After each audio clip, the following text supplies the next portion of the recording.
What is going on, everyone, and welcome to a Dose of Magic podcast, the podcast where we're talking about all things Walt Disney World Resort. I'm Ryan. And I'm Brett. And that was we an have error technical in the difficulties. music. What is going on, everyone? It feels so good to be back. Thank you for your patience while we were out last week. And it feels like we haven't gotten together, Brett, in like 38 years. I can't believe it's only been 2 weeks. It feels so long since we last sat down and talked. So let's get into it. We got a good episode today. We asked for some hot takes from our listeners, different controversial topics that they think, and we are going to say and respond whether we agree or disagree. So we got some good ones, and I'm looking forward to that. We also have some 2 new news stories that may not be on your radar. I don't know if they were necessarily posted on any of the social medias from Disney. So these are just some things to keep in mind, if you're going to the parks soon. But before we get into that, Brett, the question everybody wants to know is, how are you feeling? Are you back to health? What's going on? I am feeling way better. So Good. much better. I don't know what it was. I had some wicked cough, stomach bug. Luckily it wasn't like true sickness. Like I wasn't getting sick. Good. But I was dizzy. I was nauseous. I don't know what was happening, but something was happening. I was out of work for 2 days, which is like very unlike me to like actually take a sick day. And I took 2. So whatever had me in a chokehold. But I'm good. I am back. I would say I'm at Good. 99.7%. I still have the occasional cough, occasional tingle. There it was. Proven. I'm back, but Good. something still lingers a little bit. Good. Well, we are glad Overall, to have doing you. much better. How are you? Good. I'm doing well as well. It was good to see you. We saw each other this past weekend, did a little bowling with the family, so that was a lot of fun. And I'm good as well. I'm traveling a little bit, going to DC for work. So if you have any DC listeners coming up this week, by the time you're listening to this, if you're not watching live, I will be in your neck of the woods. So that'll be pretty cool. I don't get to go to DC too often, so this is something that's pretty interesting, and I'm excited to just be back there in that area. So all good on this side as well. And it's a holiday today, so we were off from work. It is President's Day, and Brett and I were talking. We were like, you know what? We should maybe do a President's Day episode and talk about the history and the Hall of Presidents. I know it's everyone's favorite attraction. And then we decided we actually want to keep some listeners, and we didn't want to bore anybody. So we decided against that topic. That might be a little bit too mundane and boring. Yeah, we did have a whole episode. We had facts, we had topics, we had it all ready to go. We did months and months of research for that one, but scrapped it last minute. Exactly. But we do have some other news that we wanted to touch on. So the NBA experience is going now into the demolition phase. They just got a permit for this, and they are allowing some general construction. They're being vague about it. We don't know what is coming there, but if you are in that general area now, you will be able to start seeing, I'd imagine, some walls up, some construction equipment getting in there, and they're going to start changing this. I don't know if it's going to be externally or internally. Again, they're being vague about it, but that is just something to keep on your radar, that the NBA experience is officially getting some work done. So this is new for us. Yes, thank gosh. I'm ready for something new there. Maybe third time's a charm, right? We tried Disney Quest, had some love there. Then NBA experience came, no dice. So maybe third time's a charm will be something useful there. I guess I'll put it in good terms, in nice terms. Yeah, exactly. You never know. But the second thing that is also happening in Disney World at Animal Kingdom, a couple weeks back, if you guys remember, we talked about a new elephant that was born in Animal Kingdom. It's a second generation elephant because its mother was also born in Animal Kingdom. And now this calf is officially part of the Kilimanjaro Safaris. So if you are going to the park soon and you get to go on the safari, keep Hey. your eye out for this little guy because he's super cute and he's going to be running around there with the rest of his family now and open to the safari guests. So that's super cute. That's something that I would definitely like to see. Is that something that you would want to see, Brett, as well? Yeah, I would obviously want to see a tiny baby elephant running around the safari. So he looks super small. I feel like they have to put like a balloon on him so he doesn't get lost out there for now. It- Definitely, that would be adorable. Could you imagine seeing a little balloon up in the sky, just keeping an eye on them? The elephants are so smart. They would probably start playing with it and like messing with it, right? They'd probably like untie it and be like, get this off my kid, Yeah, you know? they would find a way. They are a Yeah, really smart animal for no reason. yeah, for no reason. Yeah, they are. They're just such a unique animal, the way that they look, how smart they are, the way that they are able to use their trunk almost like an extra limb. It's super cool. Yeah, But I very feel like we good. gotta get into it. Go Those were for it. just the 2 quick stories, but we gotta jump right into it and do a little bit of a listener hot take. Yeah, I'm looking forward to this. It's been a minute. We had some really good interaction. And if you're new here, listeners were allowed to submit on our sorry, our Instagram, which is a Dose of Magic podcast on Instagram.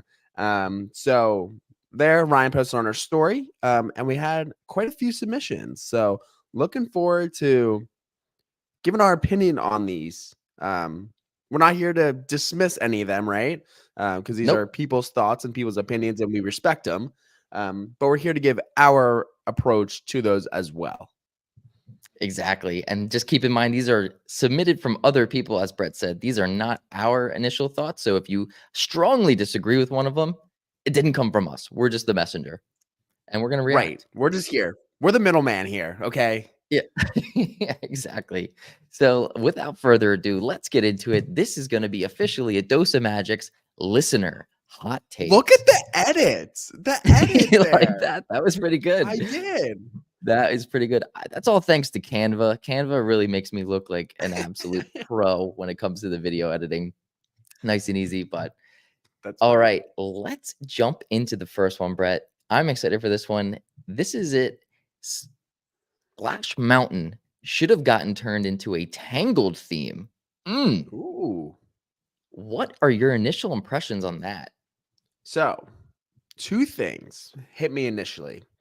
One is I love Tangled, right? So Yep, to have more Tangled representation, um, I'm always going to be game for. The thing I think with that though is Tangled is already in the Magic Kingdom next to Haunted Mansion, right? Like through that little gateway. So if you yep, put Tangled there and at where Splash Mountain used to be, you start running into the situation that we see in Star Wars at yep. Hollywood Studios, where it ends up being in 3 or 4 different places and it's messy. So I love Tangled and I respect it, but we don't need it in 3 places. Yeah. The other thing, I do think Tiana's works at First Splash because of the bayou, Yep. right? There's nothing really with Entangled except I guess the castle kind of lives on like an island. Um, but the bayou fits the theme of Splash Mountain to already be a log flume. So I like the re-theme. I would love to see Tangled in the park somewhere. Don't get me wrong. But I'm actually happy with the Tiana revamp here.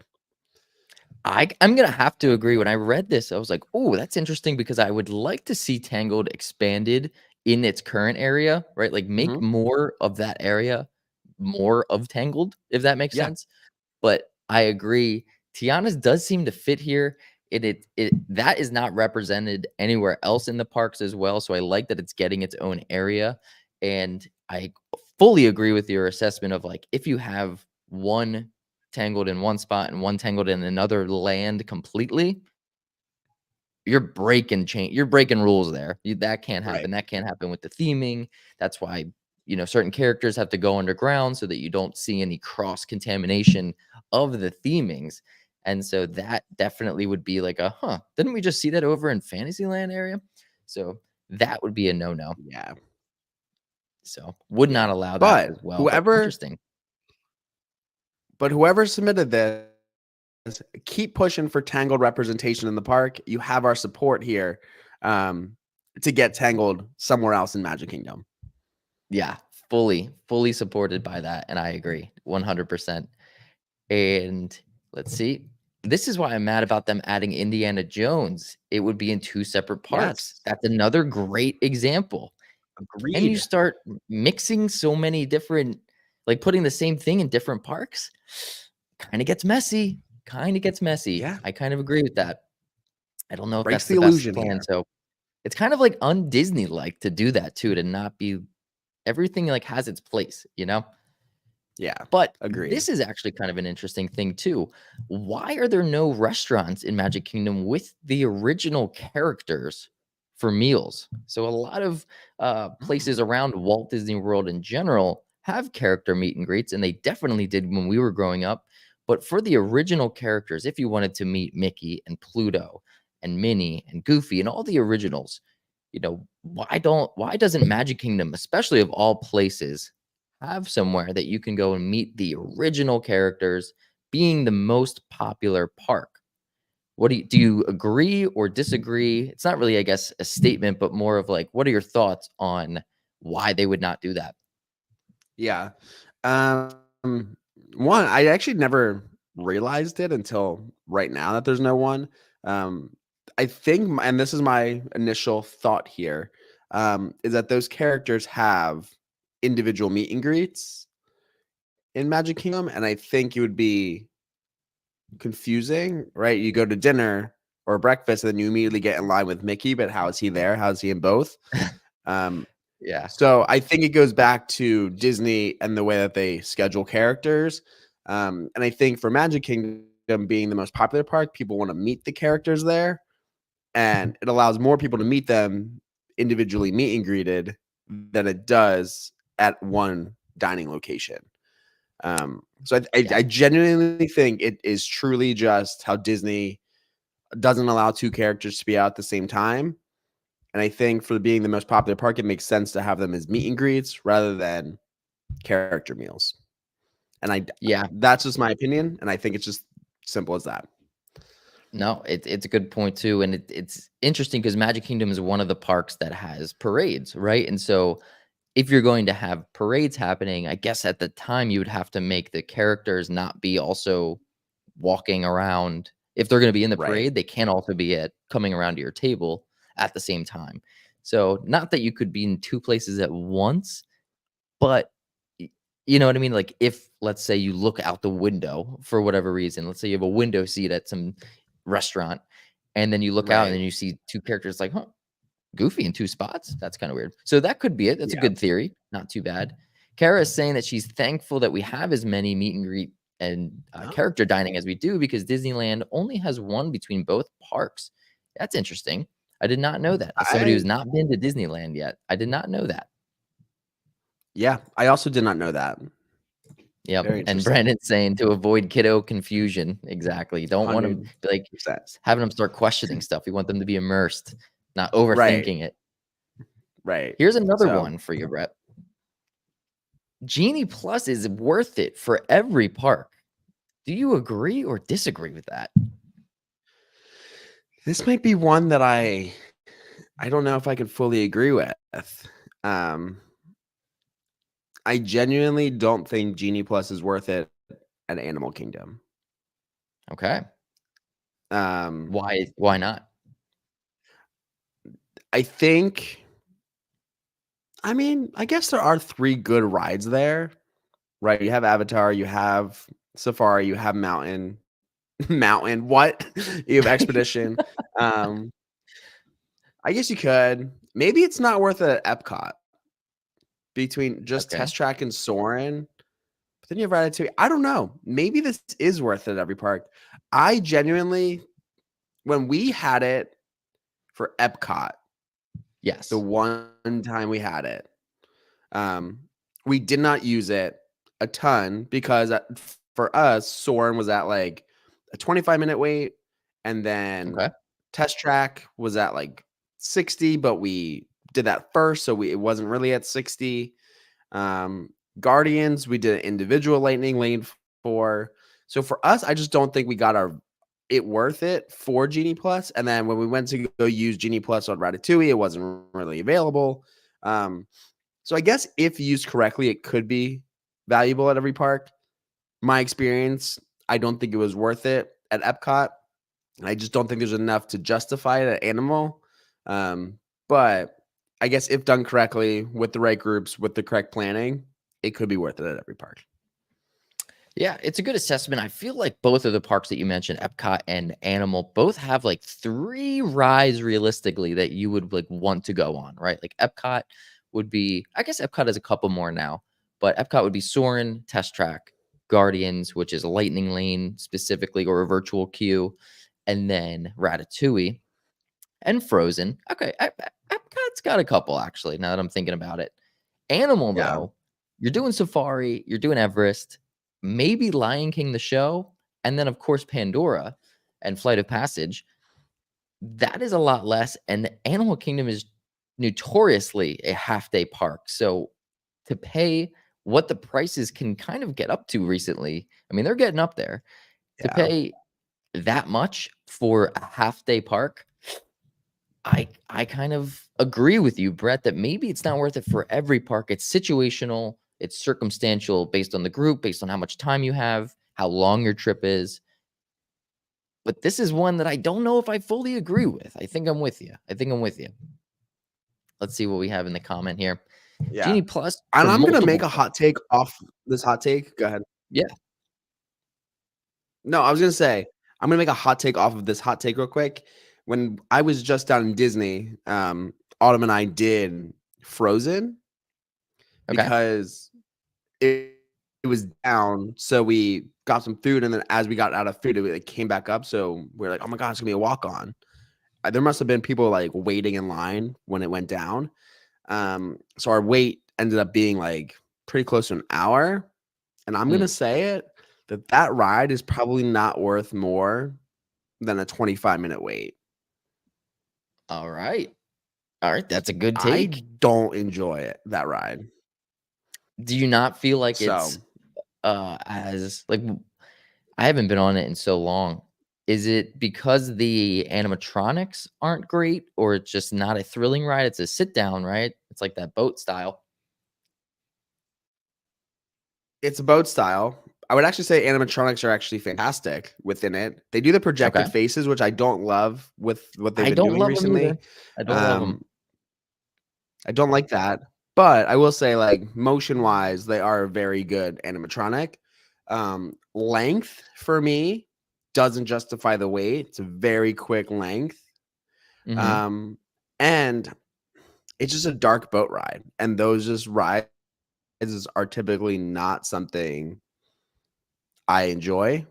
Yeah. So I think just going on to that ride anyway, I'm like, this is gonna be boring. Um, so I don't know, just not maybe not my favorite category of ride. Um, I gotcha. and it's just a really, really, really Yeah, sure. Well, it's a good take and it's a good it's a hot take because that ride is notoriously a long wait. And it's a great one for children. So it's a great one to get out of the sun. And honestly, it's if it's what your children want to go and see, it's definitely one to hit. But you bring up some good points as well. Going to Brandon's comment here, Genie Plus for multiple parks, and then you can use it when you hop. It's a good point. If you have park hoppers, you might as well get it and then have it available to do it when you're park hopping. It makes it worth it when you think about using it the whole yeah, day.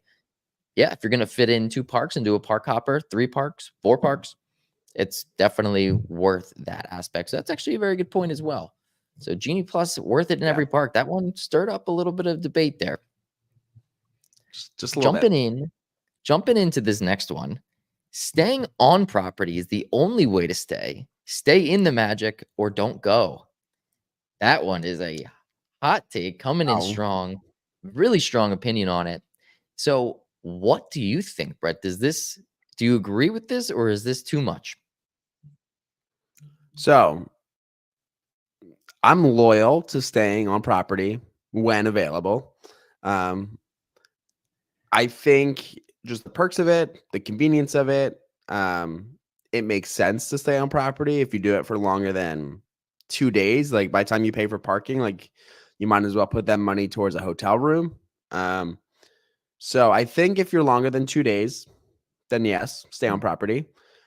Stay in the Magic or don't go. Bold statement to finish it off. I don't think don't go if you can't stay on property. Um, Yeah. I think it absolutely has its perks and its reasons. Um, and clearly, like things will be a little bit harder for you, right? You have to wait for an Uber, you have to wait for your hotel shuttle, like whatever it is. Um, but stay on property is my vote as much as you can. So, would I agree with this hot take? Yes, stay on property. Would I agree with it fully? No. Go if you can. So, Yeah. Yeah, I think that was the best answer, honestly. It's such a polarizing hot take, and that's why it's called a hot take, because we're coming out hot with the strong opinions. So stay in the Magic or don't go is crazy, number one. That is awesome. That actually made me laugh. But staying on property is the only way to stay. I also wanna lean that way, like, I kind of agree, yeah, and anybody that we talk to very frequently, if they're interested in going to Disney, they're like, "Is it worth it to stay on property?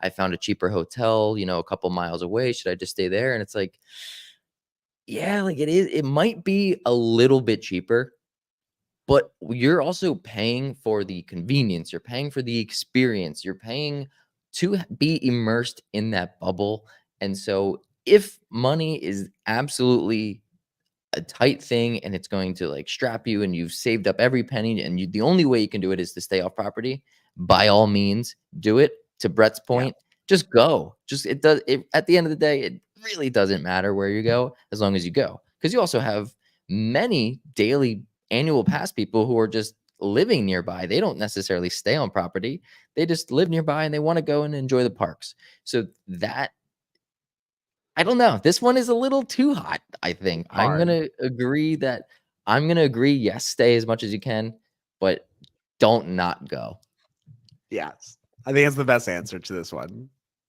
for sure. That kind of rolls into the next one, though.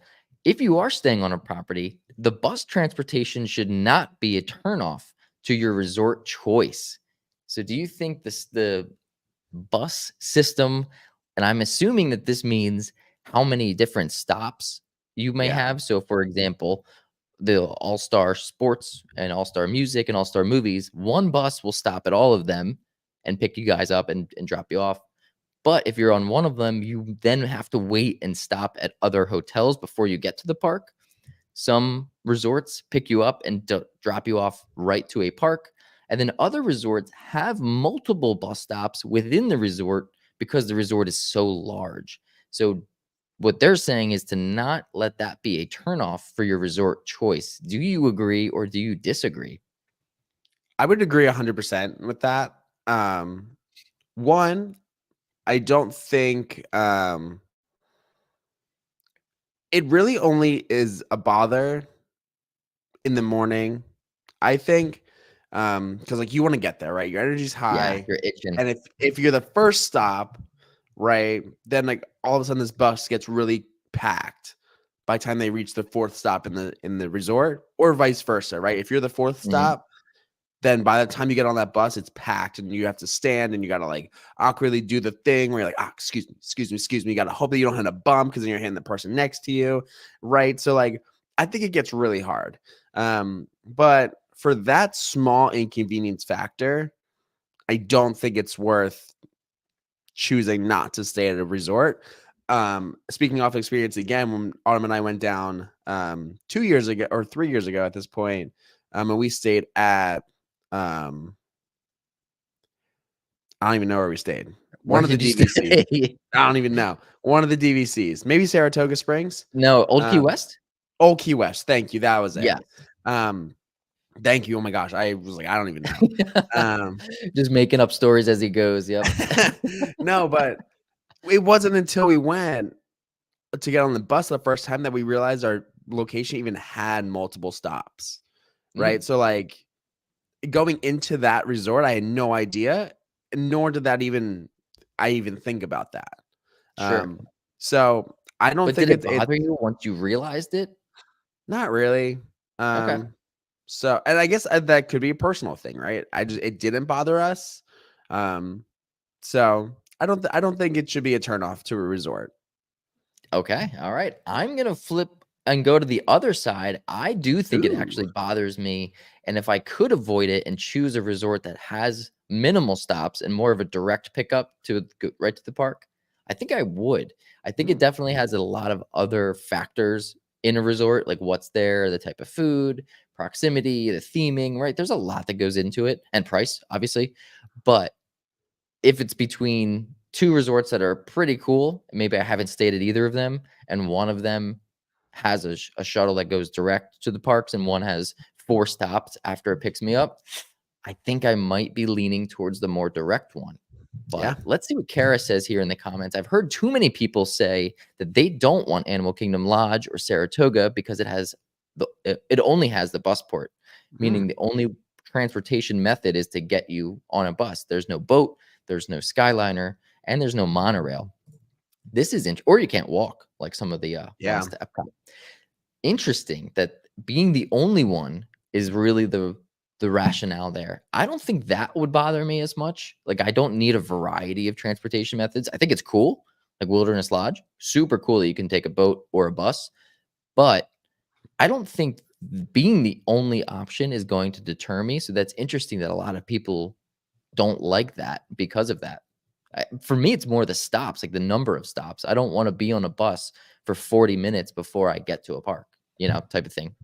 yeah. No, I would agree with that too. And it's also really weird that like, um, some of like I'm gonna call them our value resorts, right? Like they only have one stop, Yeah. right? Art of Animation is just a one stop place, Yeah. right? But then you look at some of our bigger DVC ones, and those are the ones that have 4 or 5, right? You're paying for this luxury, It's but got a you lot of also are stops. getting hit with this like 4 or 5 stop. If that bothers you, it could be kind of weird, right? The higher you go, sometimes the more inconvenient it gets. If that's the approach you want to look at it. Yeah, it's interesting, and that's why you also need to do your research. So many resorts have different caveats and different nuances and different things about them, whether it's food, whether it's transportation, whether it's proximity to parks, and that all factors into your overall experience, to your overall stay. If you have a a long day and your whole family is cranky and you know that you have 5 bus stops on the way home, that's probably not gonna help the case. But if you know that you're going right home and you'll be in bed in 20 minutes directly, that kind of feels good. So, Yep. it's interesting. I would almost argue that it's not the bus stops that bother me. It's almost the location to this central building that Mm, is like how more spread important. out the resort is. Yeah, because like there's nothing worse than like getting back from the parks and like you just are kind of like really hungry, right? But that location and having a food option is just not around you. Um, Such a good point. so I think that is something to look at more if you know you're a late night snacker like me. Um, where is your central building, right? Caribbean Beach, if you're in building 14 to the central building that's across like in the middle, Yeah, is you're that all done. helpful for you, right? So like that I think is more of an argument to say like that's more research worthy than how many bus stops. Love it. Very good point and very good take. Speaking of food, this rolls nicely into this next one, giving us their park food rankings. So, which park has the best food? Ooh. They're saying number 1, Epcot, number 2, Animal, number 3, Magic, and number 4, Hollywood. Right out of the gate, what are your thoughts on that? Do you kind of agree with this list? That's a hot take, but that might be dead on. Um, Dead on. I would actually agree with this. Epcot number one is a no-brainer. Yeah, Festival or not, the amount of food options that are available at Epcot, so good. so good and elite. Animal has some really good hidden gems. between like the Harambe Market, between what's next to the Yak and Yeti, what's next to Everest, what's in Mhm. Pandora, right? Like there are some really good snack options. Magic, I think, just has your standard like snacks, food, things you're gonna expect. And at Hollywood, I don't think I've ever had anything aside from a Mickey pretzel because of just how boring food options are there. Yeah, And and that's I maybe I haven't explored a lot, right? But that's I like this ranking here. yeah, I actually don't mind it either. I agree that Hollywood is last. They are slacking on the food front.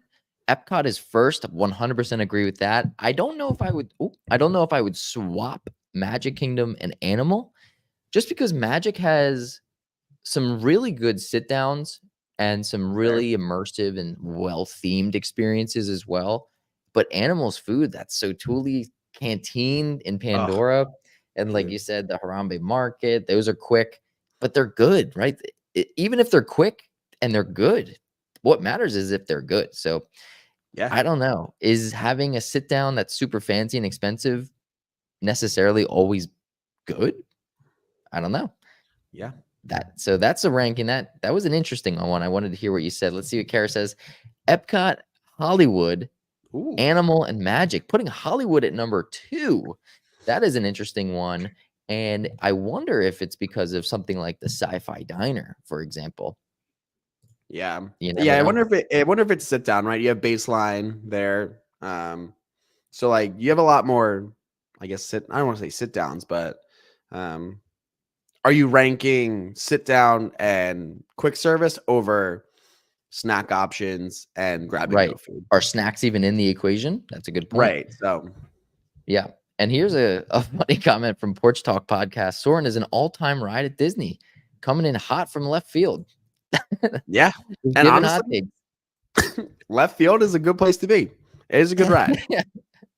That is it's a classic. It's an absolute historical classic. And I going back to my comment about the sci-fi diner, that leads me into my last one that Ooh. somebody actually submitted saying that the sci-fi drive-in is overrated. It's cool to see, the theming is unique, but the food is not great. What are your thoughts immediately on this? Does this feel like a hot take? So I have to be very honest, and I'm gonna have to abstain from this one as I don't think I can Okay. recall the last time I ate at Sci-Fi Drive-In. Yep. Um, I do like the theming, right? So I would agree, like cool to see. But I can't. I don't know how good the food is. When I go, I usually default to the what is Oh it yeah, called? the The commissary. commissary, Aranto wrap, hit me at the Backlot Express. Um, quick serve. So I usually default to other places. So I don't know how good the food is there. So I don't know. We have an abstain. And yeah, admittedly, I haven't been in my last maybe 6 trips that we've gone. I have not sat down and ate Yeah. there as well. And so that is actually something that would be on my bucket list to do again and see because I do like the theme. I do like that you're sitting in the cars looking at the big screen. That's really cool. I like the idea of it. So the food can't really give a take. Let's see if anybody has some thoughts. Kara said, I like getting sci-fi when doing the Phantasmic package. It's a better deal. All right. That's a good take. That's a Oh, good tip as well. So those who are looking to do that, keep an eye out for that package because it sounds like that would be a better deal, which I fully trust more than we would realize. yeah. There you have it. So that is all of the hot takes we have for this week. Thank you guys for submitting them and sending them in. They were interesting. They got us thinking and they definitely got us discussing whether we would do one or the other or whether we agree. And it just kind of brought up some other questions about Walt Disney World in general. Why don't they have any original character meet and greet meals like that? Is Genie Plus worth it to have for every park? And should the bus transportation be the only reason that you decide for a resort? I don't know. Those are some good ones. Definitely got the conversation going. So thank you for submitting them. And Brett, take us home. Yeah. Well, Ryan summed that episode up really quickly, like a little news anchor there. But overall, he will be posting about this week's episode over on our Instagram, a Dose of Magic podcast. So be sure to give us a follow over there. Be sure to leave us a review, whatever platform you listen to your podcast on. It's free and it helps us. Aside from that, we appreciate y'all coming back every single week. And if you're new, welcome. We hope you enjoyed the episode. And aside from that, we will catch you next week. Thanks, everyone.